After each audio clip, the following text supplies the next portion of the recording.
নিষেধাজ্ঞা অমান্য করে বিকট শব্দে আতশবাজি পটকা ফাটিয়ে উদযাপিত হয়েছে নতুন বছরের আয়োজন। রাত ১২টা বাজার সঙ্গে সঙ্গে আতশবাজি ও ফানুস উড়িয়ে ২০২৫ সালকে স্বাগত জানায় দেশবাসী। 31st নাইটে উচ্চ শব্দে গান বাজনা, হই-হুল্লোড় ও আতশবাজির উচ্চ শব্দে সারা দেশে জাতীয় জরুরি সেবা 999 নম্বরে শব্দ দূষণের প্রতিকার চেয়ে ফোন আসে ১,০০০-এর বেশি।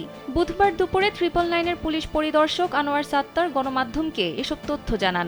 তিনি জানান, ৩১ ডিসেম্বর বর্ষবরণের প্রাক্কালে উচ্চ শব্দে গান বাজনা, হই-হুল্লোড় ও আতশবাজি সহ শব্দ দূষণ প্রতিকারে 999 নম্বরে মোট ১,১৮৫টি কল করেন ভুক্তভোগীরা। এর মধ্যে ঢাকা মহানগর থেকে ৩৮৭টি কল এবং দেশের অন্যান্য স্থান থেকে ৭৯৮টি কল আসে। এসব ক্ষেত্রে জাতীয় জরুরি সেবা 999-এর পক্ষ থেকে সংশ্লিষ্ট থানা পুলিশকে বিষয়টি জানিয়ে প্রতিকারের চেষ্টা করা হয়। স্যান্ডেলিনা সো, রূপচর্চায় আভিজাত্য।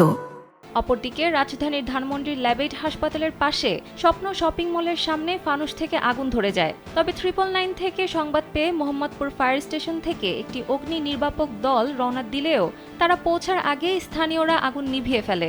এ ঘটনায় কোনো ক্ষয়ক্ষতির সংবাদ পাওয়া যায়নি বলেও জানান 999-এর পরিদর্শক আনোয়ার সাত্তার।